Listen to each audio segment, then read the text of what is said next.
Hello everyone. Today we are going to talk about the movie Iron Man 1. ये movie MCU यानी कि Marvel cinematic universe की पहली कहानी है. So without wasting any time, let's start the movie. इस कहानी की शुरुआत होती है कुनार अफ़गानिस्तान से, जहाँ पर हम देखते हैं US आर्मी बेस्ड है अफ़गानिस्तान के प्रोविंशियल एरिया में और वो वहाँ इंतज़ार कर रहे होते हैं एक बहुत ही बड़े आर्म्स डीलर का. वहीं पे एंट्री होती है हमारे genius billionaire arms dealer Tony Stark की और वो एक गाड़ी में कुछ सैनिकों के साथ बैठकर US के लोगों के पास जा रहे होते हैं.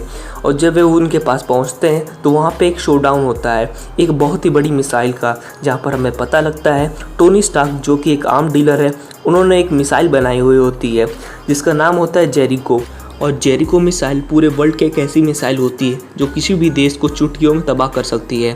और वहाँ टोनी स्टार्क उस जेरिको मिसाइल का एक छोटा सा नमूना भी दिखाता है. और वहीं पे हमें इस मूवी का सबसे लेजेंडरी सीन हमें देखने के लिए मिलता है जब उस जेरिको मिसाइल की लहरें आयरन मैन से टकराती हैं. और वहीं पर हम देखते हैं आयरन मैन अपने किसी और एक आदमी से बात कर रहा होता है और उससे कहता है कि ये डील हमें मिलीनियर से बिलीनियर बना देगी. और वहीं पे वो अपने फ़ोन को रखते हैं और डील कंप्लीट करके गाड़ी में बैठ जाता है. और तभी हम देखते हैं वहाँ पे कुछ टेररिस्ट का अटैक हो गया है उनकी गाड़ियों पर और वहाँ पे अंदर बैठे कुछ सैनिक टोनी स्टार्क की मदद करते हैं उन आतंकवादियों से बचने में, लेकिन उन्हें भी वो आतंकवादी मारते थे. तभी टोनी स्टार्क गाड़ी में से निकलकर बाहर की ओर भागता है और वो एक जगह के जाके छिप जाता है. लेकिन वहीं पे उसी कंपनी की यानी कि स्टार्क इंडस्ट्रीज़ का बॉम्ब वहाँ पे आके फट जाता है और वो बुरी तरीके से घायल हो जाता है. वहीं पे सीन शिफ्ट होता है 36 घंटे पहले, जहाँ पे टोनी स्टार्क को नॉमिनेट किया जाता है arms dealer of the year का, लेकिन वो वहाँ पर होता नहीं है उस अवार्ड को रिसीव करने के लिए. तभी वहाँ पे उसके पिता का दोस्त वहाँ पे आके उसके अवार्ड को रिसीव करता है. वहीं से सीन शिफ्ट होता है एक कसिनो की तरफ, जहाँ पर हम देखते हैं कि टोनी स्टार्क वहाँ पे जुआ खेल रहे होते हैं. तभी वहाँ पे उसका दोस्त जेम्स रोडी वहाँ पे आकर उसे उसकी गिफ्ट को देता है, लेकिन टोनी स्टार्क उसे लेने से मना कर देता है. वो कहता है कि यार मेरे पास तो वैसे ही बहुत सारे अवार्ड पड़े हुए हैं, इसे रखने के लिए मेरे पास जगह नहीं है. तो वहीं पर वो कुछ लड़कियों को यही अवार्ड दे के वहाँ से निकल जाता है. वहीं पर एक रिपोर्टर आती है जो टोनी स्टार्क से उसका इंटरव्यू लेना चाहती होती है. वो उनसे पूछती है कि आप सेटिस्फाई हैं, आप ऐसे नए नए वेपन्स बना रहे हैं जो कि पूरी कंट्री डिस्ट्रॉय कर सकते हैं. तो टोनी स्टार्क कहता है हाँ मैं सेटिस्फाई हूँ, क्योंकि हमने ये वेपन्स नहीं बनाए तो लोग हमें ही मार डालेंगे. वहाँ से टोनी स्टार्क उसे अपने घर मैलिबू कैलिफोर्निया ले जाता है, जहाँ पे वो दोनों साथ में मिलकर थोड़ा टाइम स्पेंड करते हैं. फिर जब टोनी स्टार्क सुबह उठता है तो उसकी असिस्टेंट उसे बताती है कि सर आज आपकी अफगानिस्तान में एक बहुत ही बड़ी डील है. तो वहाँ से टोनी अपने प्राइवेट जेट में बैठकर अफगानिस्तान में डील कंप्लीट करने के लिए निकल जाता है. वहाँ से सीन शिफ्ट होता है प्रेजेंट टाइम की ओर, जहाँ पर हम देखते हैं कि टोनी स्टार्क जब उठता है तो वो अपने साथ अपने सीने में बहुत सारे वायर्स एक बैटरी से कनेक्ट होता हुआ देखता है. तो वो पास ही में खड़े एक आदमी से पूछता है कि यहाँ पर ये सब क्या हो रहा है और ये मेरे सीने में सब तार क्यों लगे हुए. तब वो आदमी उसे वहाँ पर बताता है कि जब बॉम्ब ब्लास्ट में तुम जख्मी हो गए थे तो उस बॉम्ब के छोटे छोटे कण तुम्हारे सीने के अंदर चले गए थे, जिन्हें निकाल पाना हमारे लिए बहुत ही मुश्किल हो रहा था. इसलिए मैंने तुम्हारे सीने के अंदर एक इलेक्ट्रोमैग्नेटिक वेव्स पैदा करने वाली मशीन लगा दी ताकि मैं उन कणों को तुम्हारे दिल के पास पहुँचने से रोक सकूँ. वहाँ पर हमें पता चलता है कि टोनी स्टार्क को कुछ टेररिस्ट ने किडनैप किया हुआ होता है. तो वहाँ पे उस टेररिस्ट का लीडर आता है. वो उनसे बोलता है कि जानते हो मैंने तुम्हें किडनैप क्यों किया, क्योंकि मैं तुमसे वही मिसाइल बनवाना चाहता हूँ जो कि तुमने US आर्मी के लिए दिया है, क्योंकि उन्होंने हमारे बॉर्डर पे कब्जा कर लिया है. और फिर जब तुम मुझे वो मिसाइल बना के दे दोगे तो मैं उन पर अटैक करके तुम्हें वहाँ से छोड़ दूँगा. तब टोनी स्टार्क वहाँ पे मिसाइल बनाने से साफ मना कर देता है. तभी से पास में खड़ा हुआ आदमी बोलता है नहीं ऐसा मत करो, क्योंकि तुम्हारे पास और कोई चारा भी नहीं, ये ऐसी जगह पे है जहाँ पे तुम्हारी कोई भी आर्मी नहीं आ सकती. अब ये आदमी था कौन? दरअसल इसे भी इन टेररिस्ट ने किडनैप करके लाया क्योंकि ये भी वेपन्स बनाता था. इसका नाम होता है येंसन. तब वो आदमी और टोनी डिसाइड करते हैं कि वो यहाँ से निकलने का प्लान बनाएंगे. हालांकि यहाँ से निकलना तो इम्पॉसिबल लग रहा था, लेकिन वो फिर भी ट्राई करना चाहते थे. तब वो आदमी वहाँ पे उसे बताता है कि मुझे अपनी फैमिली से मिलना है, लेकिन टोनी स्टार्क कहता है मेरी कोई फैमिली नहीं है, बस मेरे एक ड्राइवर है और एक मेरी असिस्टेंट है. तब वो दोनों सोचते हैं कि ऐसा ड्रेस बनाने के लिए जो कि बुलेट प्रूफ हो, ताकि वो जब बाहर निकले और जब उन पर फायरिंग हो तो उन पर कोई असर ना हो और वो बच के निकल जाए. तब वो आदमी वहाँ पे टोनी स्टार्क को बताता है कि तुम्हारे बॉडी में जो इलेक्ट्रोमैग्नेटिक वेव्स है वो तभी वर्क करेंगे जब मैंने तुम्हारे बॉडी में जो बैटरी लगाई वो लगी रहेगी. तो हमें उस बैटरी को ढूंढना होगा ताकि हमें उसे यूज़फुल बनाकर यहाँ से बाहर निकलने में मदद हमें मिल सके. लेकिन उन्हें बहुत ही हाई पावर बैटरी चाहिए होती है जो कि सूट को रन भी कर सके.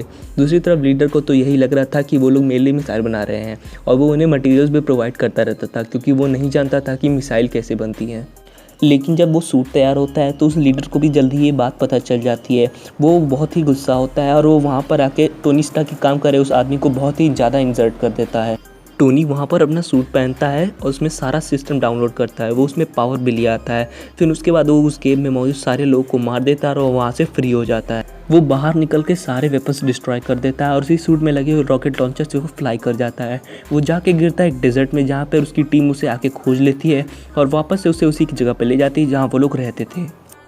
जब वो वहाँ पर पहुँचता है तो उसके फादर के दोस्त उसका वेलकम करते हैं। टोनी वहाँ पे उससे कहता है कि मैं पूरे प्रेस के सामने लाइव आना चाहता हूँ। जब टोनी वहाँ पे पूरी प्रेस के सामने लाइव आता है तो टोनी कहता है मुझे अफ़गानिस्तान के लोगों ने किडनैप कर लिया था। वो मुझसे वेपन्स बनवाना चाहते थे और मिसाइल बनवाना चाहते थे, लेकिन मैं किसी भी तरीके से करके वहाँ से छूट के बाहर आ गया। मैंने ये देखा कि मेरे वेपन्स बहुत ही ज़्यादा प्रॉब्लम क्रिएट कर रहे हैं, इसलिए मैं नहीं चाहता कि ज़्यादा प्रॉब्लम क्रिएट हो। मैं अपनी आज से ही कंपनी ही बंद कर रहा हूँ। तभी उसके फादर का फ्रेंड वहाँ पे कहता है कि नहीं नहीं, ऐसा नहीं है, टोनी अभी अभी अपनी जान बचा के आया, इसलिए वो अपने सेंसेस में नहीं है। तब टोनी वहाँ से चला जाता है और फिर उसके फादर का दोस्त भी वहाँ पे उसके पीछे पीछे साथ में आता है। वो उससे पूछता है कि हुआ क्या है, तुम अफ़गानिस्तान से कैसे बच के निकले, वहाँ पे तुम्हारे साथ क्या क्या हुआ था।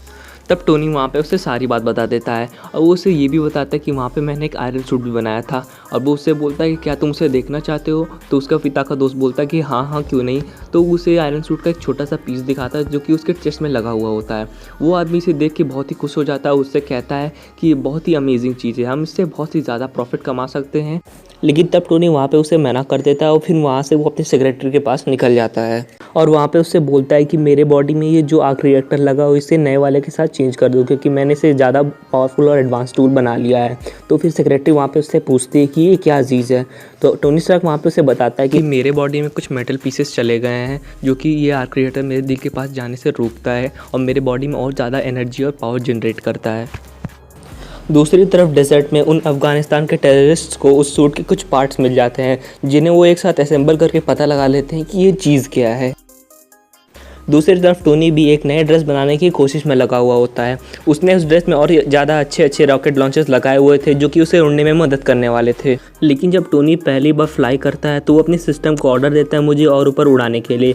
लेकिन जब उसका सिस्टम तो बहुत ही ऊंचाई पे पहुंच जाता है तो उस पर बर्फ़ जमने लगती है और धीरे धीरे करके उस सिस्टम में एरर आ जाता है, जिसकी वजह से वो नीचे गिरने लगता है।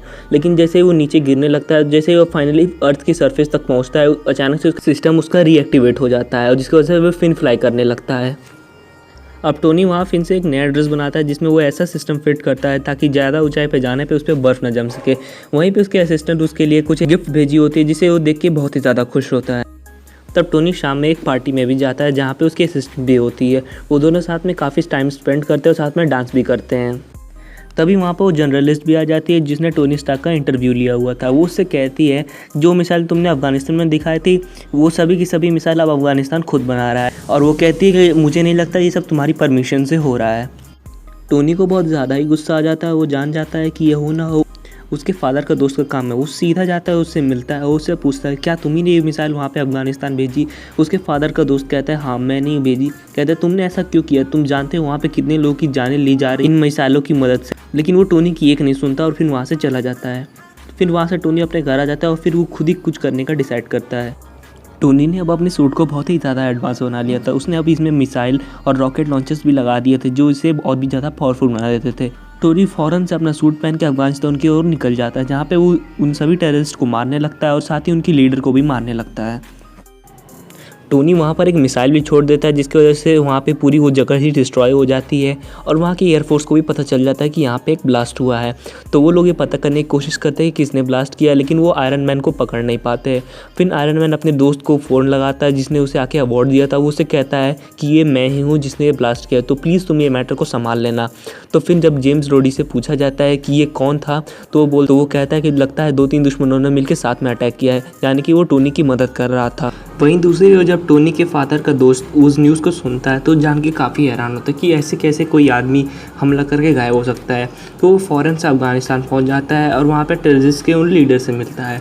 तब वो उस लीडर से सारी बातें पूछता है। तब वो लीडर उसे बताता है कि हम खामोश हैं और हम तब तक खामोश रहेंगे जब तक हम पूरी बात का पता नहीं लगा लेते। तो वो बोलता है कि ये आयरन मैन ही है जो इन सब के पीछे है। तो वहाँ पे टोनी स्टार्क के फादर का दोस्त उन सभी टेररिस्ट से आयरन सूट की डिमांड करता है जो कि टोनी ने बनाया था, लेकिन उन टेररिस्ट का लीडर उसे देने से मना कर देता है। वो कहता है अगर तुम मुझे पैसे दोगे तब मैं तुम्हें आयरन सूट दे दूंगा, लेकिन टोनी के फादर का दोस्त उसे डरा धमका कर वो आयरन सूट अपने साथ ले जाते हैं। वहाँ पर टोनी को भी पता चल जाता है कि उसका आयरन सूट चोरी हो चुका है, इसलिए वो अपने असिस्टेंट को बुलाता है उनसे और उससे कहता है कि मुझे जितनी जल्दी हो सके उसे रोकना होगा, क्योंकि अगर मैंने उसे रोका नहीं तो ये सारा डाटा कहीं लीक हो जाएगा और वो मेरे नेम पर तबाही भी मचा सकता है। वहाँ से वो असिस्टेंट सीधा जाती है टोनी स्टार्क के फादर के दोस्त के ऑफिस में। वो वहाँ पे उसके ऑफिस में जाके उसके कंप्यूटर से सारा डेटा एक्सेस करने लगती है, उसे कॉपी करने लगती है, जहाँ उसे पता चलता है कि टोनी स्टार्क को भी अगवा कराने के पीछे में इसी का हाथ था, क्योंकि वो नहीं चाहता था कि इस कंपनी में स्टार्क का जरा सा भी शेयर हो। वो ये सारी फाइल्स कॉपी कर ही रही होती है, तब तक उसके फादर का दोस्त वहाँ पे आ जाता है। वो इसे ऐसे करते हुए देख लेता है, लेकिन वो उसे अपने बातों में उलझा के वहाँ से चली जाती है। लेकिन वो आते भी इतना इनोसेंट नहीं था। वो जान जाता है कि ये लड़की मेरे कंप्यूटर से सारा डेटा एक्सेस करके कॉपी करके ले गई है। वहाँ पे जब वो असिस्टेंट नीचे आती है तो वहाँ पे उससे एक आदमी पूछता है कि आप टोनी स्टार्क को जानती है क्या, आप मेरा उनसे इंटरव्यू करवा सकती हैं। और दूसरी तरफ टोनी के फादर के दोस्त को भी अब ऑकवर्ड फील हो रहा होता है, क्योंकि वो जानता था कि टोनी स्टार्क अब कितना पावरफुल हो चुका है। वो ये भी जानता था कि इन सब कामों के पीछे उसी का हाथ है। तो वो अपने जाता है साइंटिस्ट की टीम के पास, जिसने उसे सीक्रेटली हायर किया होता है उस आर्क रिएक्टर को बनाने में। लेकिन वो बोलते हैं कि अभी इसमें बहुत टाइम लगा, जिसकी वजह से वो बहुत गुस्से में आता है और उसी गुस्से में वो जाता है टोनी स्टार्क के घर, जहाँ पे उसके चेस्ट से वो आर्क रिएक्टर चोरी कर लेता है और उसे पैरालाइज करके वहाँ से चला जाता है। टोनी तब वहाँ पे बहुत ही डाउन फील करने लगता है तब, और वो बस मरने ही वाला होता है कि तभी उसे याद आता है कि उसके सेक्रेटरी ने उसे पुराना टूल भी दिया था। वो फौरन से नीचे जाता है, उस पुराने टूल को पहन के फिर से अपना उस पुराने टूल को लगाकर वो अपना नया सूट पहनता है और आयरन मॉन्गर से फाइट करने के लिए चला जाता है। तभी टोनी के फादर का दोस्त जो पुराना वाला आर्क रिएक्टर आयरन मैन से लेकर आया था उसे वो आयरन मॉन्गर में लगा देता है और फिर से उसे एक्टिवेट कर देता है, जिसकी वजह से वो बहुत ही ज़्यादा पावरफुल और डेंजरस बन जाता है। लेकिन तब तक वहाँ पे असली आयरन मैन भी आ जाता है और उन दोनों के बीच में बहुत ही तगड़ी फाइट होती है। वो दोनों लड़ते लड़ते एक रोड पे आ जाते हैं, लेकिन तभी आयरन मैन को याद आता है कि ये सूट अभी ज़्यादा अपग्रेड नहीं है और वो सोचता है कि अगर मैं इसे ज़्यादा हाइट पे लेके जाऊँ तो ये फ्रीज हो जाएगा। तो आयरन मैन वैसा ही करता है और वो काफ़ी हाइट पे चला जाता है। उसका पीछा करते करते आयरन मॉन्गर भी उसके पीछे आने लगता है, लेकिन तभी उसके सूट पे बर्फ जमने लगती है, उसके सिस्टम में एरर आ जाता है, जिस वजह से वो भी नीचे गिरने लगता है। लेकिन जब आयरन मॉन्गर फिर से नीचे आकर रिएक्टिवेट होता है तो फिर से वो आयरन मैन पर हमला करने लगता है, लेकिन वो दोनों सीधे आकर गिरते हैं उसी जगह पर जहाँ पे बड़ा सा आर्क रिएक्टर बनाया जा रहा था।